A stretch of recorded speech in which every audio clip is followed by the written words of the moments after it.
જેમ કે જો બધાની અંદર ભક્તિભાવ જાગી જાય તો ઘેર ઘેર માતાઓ પ્રસન્ન થઈ જાય, પણ નહીં, આમાં તો હીરલા ને વીરલા છે ને, એને જ મારા જેવી મેલડી શંકર છે, જે ખરેખરમાં દેવી શક્તિની ઓળખ કરી અને એના શરણમાં પડી ગયો કે માં તારા વગર જગતમાં કશું જ નહીં,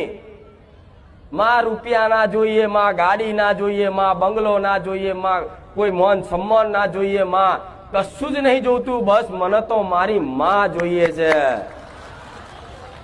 આ જેને કદાચ મનથી સંકલ્પ થઈ ગયો છે ને, તો સમજી લો તમને થોડું તકલીફ કષ્ટ તો પડશે જ.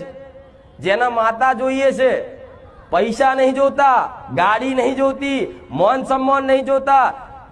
બીજું દુનિયાનું સંસારનું કશી વસ્તુની માંગણી નહીં, ખાલી એના એની કુળદેવી જોઈએ છે, મારા જેવી મેલડી જોઈએ છે.